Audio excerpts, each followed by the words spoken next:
पिछले कई दिनों से यही डिस्कशन हो रहा है कि क्या इंडिया का यूथ, भारत की जनता दुबई शिफ्ट हो जाएगी, क्योंकि एक ऐसी जगह जहां सोचकर देखिए ना इनकम टैक्स देना पड़ता है, ना वीजा रिन्यूअल की झंझट है, जहां लग्जरी लाइफस्टाइल भी मिलता है और ग्लोबल एक्सपोजर भी। और अब उस जगह ने अनाउंस किया है एक ऐसी वीजा पॉलिसी जो दुनिया भर के टॉप माइंड्स, क्रिएटर्स, कोडर्स और इन्वेस्टर्स को अट्रैक्ट करने वाली है बिना किसी रुकावट के। Yes, we are talking about Dubai's latest golden visa announcement. ये एक सिंपल वीजा पॉलिसी नहीं है दोस्तों, ये ग्लोबल टैलेंट रेस का हिस्सा है जिसमें यूएई ने एक बड़ी छलांग लगाई है, एक बड़ी चाल चली है। लेकिन सवाल यह है कि इसका असर सबसे ज्यादा कहां पड़ेगा? क्या इंडिया को इससे नुकसान होगा या फायदा? क्या ब्रेन ड्रेन और तेजी से होगा? और गोल्डन वीजा की कहानी शुरू कहां से हुई है? गोल्डन वीजा होता क्या है? गोल्डन वीजा एक ऐसा रेजिडेंस वीजा होता है जो किसी फॉरेन नेशनल को एक कंट्री में लॉन्ग टर्म स्टे, वर्क और बिजनेस करने की इजाजत देता है बिना किसी लोकल स्पॉन्सर के। यह वीजा 5, 10 या कई केसेस में परमानेंट वैलिडिटी के साथ दिया जाता है। पहले यह सिर्फ अल्ट्रा रिच लोगों के लिए होता था, जैसे स्पेन, पोर्तुगल, ग्रीस जैसे यूरोपियन कंट्रीज ने इकोनॉमिक क्राइसिस के बाद इसे एलचज किया था। बट यूएई ने इस कॉन्सेप्ट को एक नए अंदाज में 2019 में अपनाया, जहां पैसा इंपॉर्टेंट है पर टैलेंट और कंट्रीब्यूशन को और ज्यादा वैल्यू दी गई है। दुबई के गोल्डन वीजा 2025 का जो अनाउंसमेंट हुआ है, मैं उसमें नहीं जाऊंगा, तो उससे रिलेटेड बहुत सारे वीडियोस आपने ऑलरेडी देख लिए होंगे। गोल्डन वीजा, इस कॉन्सेप्ट की शुरुआत कहां से हुई और क्यों हुई उसकी बात करते हैं। गोल्डन वीजा का कॉन्सेप्ट पहली बार यूरोप में 2010 के आसपास आया। स्पेन, पोर्तुगल और ग्रीस जैसी कंट्रीज ने अपनी इकोनॉमिक स्लोडाउन के टाइम ये पॉलिसी इंट्रोड्यूस की ताकि फॉरेन इन्वेस्टर्स आए, रियल एस्टेट में पैसा लगाएं और इकोनॉमी उनकी जो है अर्थव्यवस्था वो रिवाइव हो सके। इस पॉलिसी का सिंपल मंत्र था, तुम पैसा लाओ, हम तुम्हें वीजा देंगे। यूएई ने 2019 में गोल्डन वीजा एलचे किया, लेकिन सिर्फ रियल एस्टेट या इन्वेस्टमेंट के लिए नहीं, उन्होंने टैलेंट को भी क्राइटेरिया बनाया। डॉक्टर, साइंटिस्ट, कोडर्स, आर्टिस्ट, सबको उन्होंने वेलकम किया। इसका मोटिव क्लियर था, नंबर 1 ऑनियल डिपेंडेंसी कम करना, नंबर 2 टेक और नॉलेज इकोनॉमी बनाना, नंबर 3 ग्लोबल टैलेंट को मिडिल ईस्ट में लाना। गोल्डन वीजा से यूरोप और दुबई को क्या फायदा हुआ उसके ऊपर भी नजर डाल लेते हैं। गोल्डन वीजा पॉलिसीज ने यूरोप और दुबई दोनों को काफी इकोनॉमिक बेनिफिट्स दिए हैं। कुछ की फिगर्स आपको इस वक्त स्क्रीन पर दिखाई दे रहे हैं। पहले पोर्टुगल की बात करते हैं। पोर्टुगल ने 2012 में अपना गोल्डन वीजा प्रोग्राम एलचे किया था। 2023 तक पोर्तुगल ने इस स्कीम से 7.3 बिलियन कमाए। इसका फॉरेन इन्वेस्टमेंट उन्होंने अट्रैक्ट किया। मेजॉरिटी पैसा रियल एस्टेट में गया, जिससे प्रॉपर्टी सेक्टर वहां पर बूम हो गई।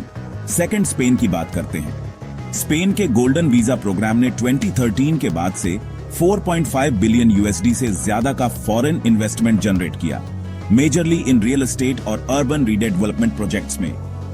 ग्रीस की बात भी कर लेते हैं। गोल्डन वीजा स्कीम से उन्होंने $3.2 बिलियन से ज्यादा का डायरेक्ट इन्वेस्टमेंट उनके पास आया, जिसमें चाइना, रशिया और मिडिल ईस्ट के इन्वेस्टर्स सबसे ज्यादा एक्टिव रहे। अब यूएई की बात करते हैं, उसमें भी दुबई की। तो दुबई ने 2019 से लेकर 2023 तक approximately 50,000 plus golden visa issue किए। रियल एस्टेट में इस पॉलिसी के बाद फॉरेन ओनरशिप में बड़ा जंप देखा गया। 2022 में दुबई ने 44 बिलियन यूएसडी का रियल एस्टेट ट्रांजैक्शन रिकॉर्ड किया, जिसमें सिग्निफिकेंट कंट्रीब्यूशन ओवरसीज इन्वेस्टर्स का ही था। इंडियन इन्वेस्टर्स इसमें टॉप 3 में रहे। जी हां, जिन्होंने दुबई प्रॉपर्टी मार्केट में करोड़ों पैसे लगाए। ये डाटा क्लियरली ये दिखाता है कि गोल्डन वीजा पॉलिसीज से कंट्रीज ने न सिर्फ इकोनॉमी को अपनी रिवाइव किया है, बल्कि ग्लोबल एलिट क्लास को अट्रैक्ट करके अपनी सॉफ्ट पावर भी बढ़ाई है। अब सवाल आता है कि दुबई को इससे फायदा क्या हो रहा है। गोल्डन वीजा से यूएई को मल्टीपल बेनिफिट्स मिलते हैं। पहला, ग्लोबल ह्यूमन कैपिटल यानी वर्ल्ड के बेस्ट माइंड्स दुबई में शिफ्ट हो रहे हैं। एआई इंजीनियर्स, फिनटेक फाउंडर्स, यूर्स, एजुकेटर्स, एक ग्लोबल नॉलेज पूल दुबई में बन रहा है। Second benefit, economic diversification. पहले दुबई सिर्फ ऑनियल और टूरिज्म के लिए जाना जाता था, अब tech startups, media houses, medical innovation सब में बूम आ रहा है। तीसरा पॉइंट, वर्ल्ड क्लास इमेज। अब दुबई सिर्फ एक लग्जरी सिटी नहीं है, बल्कि एक फ्यूचरिस्टिक इनोवेशन कैपिटल बन रहा है। जहां लोग काम भी करते हैं और दुनिया को लीड भी करते हैं। और चौथा सबसे बड़ा फायदा जो लोगों को लगता है वो है टैक्स एडवांटेज। यूएई में इनकम टैक्स या कॉर्पोरेट टैक्स ऑलमोस्ट नेग्लिजिबल है, इसलिए टैलेंट रिच लोगों के लिए ये जन्नत जैसा है। लेकिन इस वीजा पॉलिसी से किस देश को सबसे ज्यादा नुकसान हो सकता है, उनकी भी बात कर लेते हैं। सबसे पहले भारत। जी हां, पहला इंपैक्ट भारत पर होगा। ऑलरेडी 3.5 मिलियन से ज्यादा इंडियंस यूएई में हैं। अगर गोल्डन वीजा और इजीली मिलने लगेगा तो स्किल्ड प्रोफेशनल्स भी लार्ज नंबर्स में माइग्रेट करेंगे। पाकिस्तान, बांग्लादेश और नेपाल को भी नुकसान हो सकता है। इन कंट्रीज से भी स्किल्ड और semi skilled labour UAE migrate करते हैं। यूरोपियन कंट्रीज की बात करें, स्पेन, पर्टिकुगल जैसी कंट्रीज के गोल्डन वीजा स्कीम से लोग यूएई की तरफ शिफ्ट हो रहे हैं, क्योंकि टैक्स, लोकेशन और प्रोसेस सब कुछ आसान है।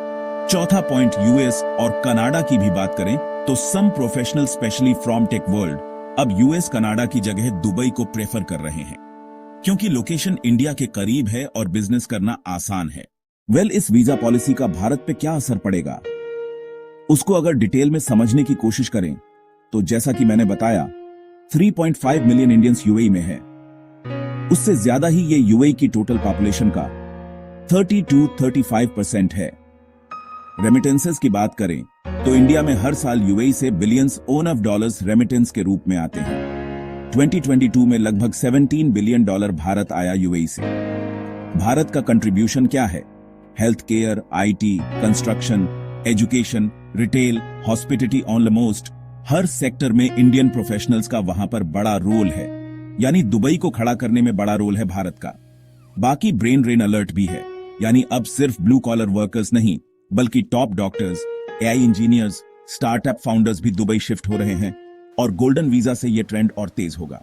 यंग इंडिया के लिए क्या चैलेंज है वो भी समझने की कोशिश करते हैं। अगर आप एक यंग इंडियन हो, भारतीय हो, चाहे कोडर हो या ग्राफिक डिजाइनर या digital creator, Dubai golden visa एक ग्लोबल प्लेटफॉर्म ऑफर करता है। जैसे टैक्स फ्री इनकम की बात हुई, better lifestyle, business friendly rules, faster global exposure. लेकिन ये एक अपॉर्चुनिटी है, साथ ही चैलेंजेस भी है, क्योंकि अगर सब बेस्ट माइंड्स बाहर चले गए तो भारत का फ्यूचर क्या होगा, ये डिबेट चालू हो गई है। दुबई ने जो मूव किया है वो एक बड़ा सिग्नल है, बाकी दुनिया के लिए भी। कंट्रीज सब एक दूसरे से कमिट कर रही है, not just for money but for minds. India के लिए क्या क्या जरूरी है वो भी देख लेते हैं।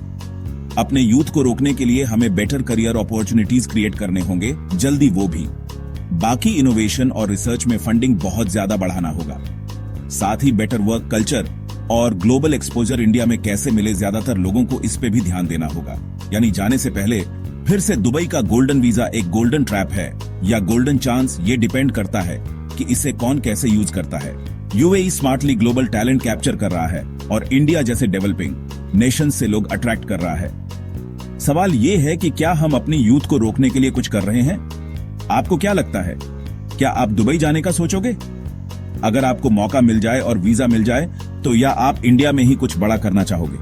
कमेंट करके जरूर बताओ। चैनल को भी सब्सक्राइब करना। Thank you for watching. जल्दी मिलते हैं। जय हिंद।